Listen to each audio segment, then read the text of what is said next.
福音第19章，耶穌進了耶利哥，正經過的時候，有一名叫撒該作稅長，是個財主。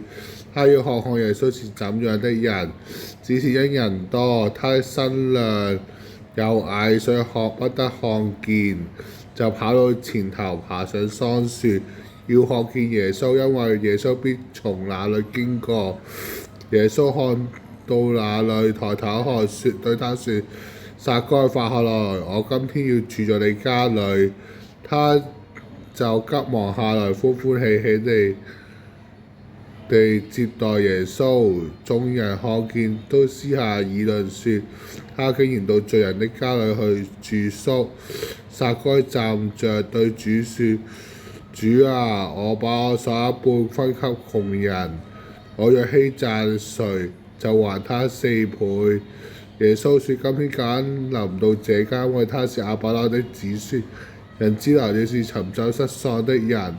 眾人正在聽見這話的時候，耶穌因將近耶路撒冷，又因他們以為神的國快要顯現出來，就另設一個比喻說：有一貴胄從遠方要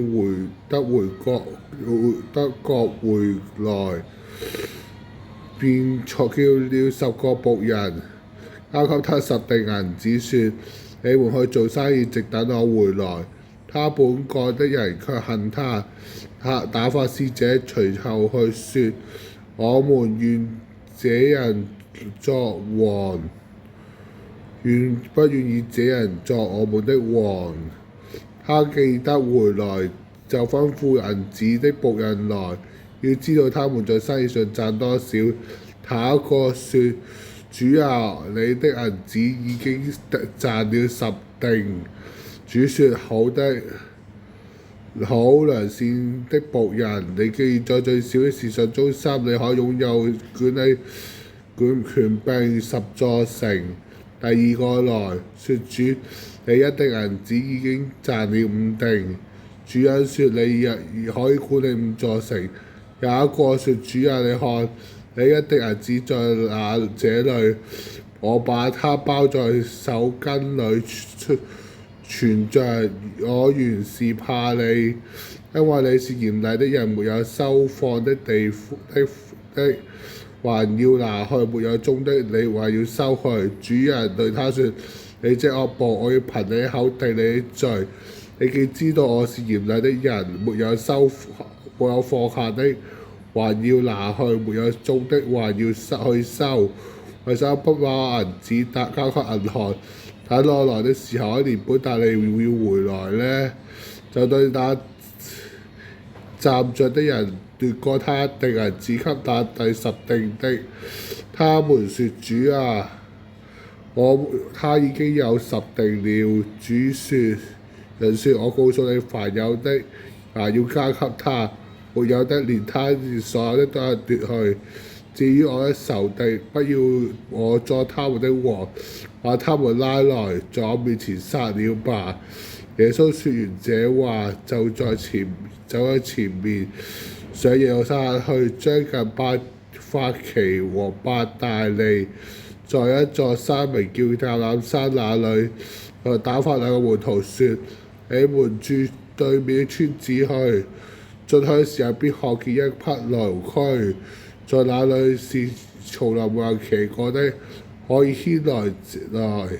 若有人問他為什麼解他，你們就對他說：主要用他。他又打發人去了。所遇的正如耶穌所說的。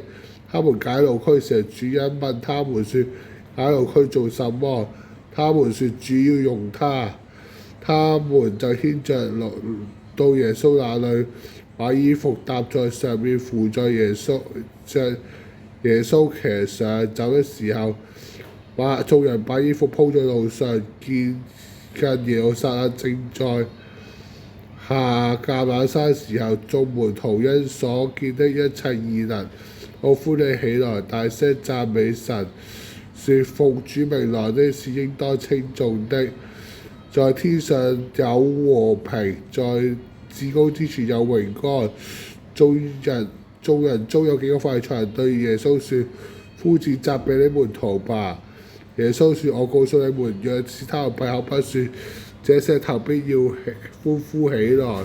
耶穌返到耶路撒冷，看見城，就為他哭泣，說：我巴不得關乎你的平安的事，無奈的是你的事，現在是隱藏的，叫你看不出來。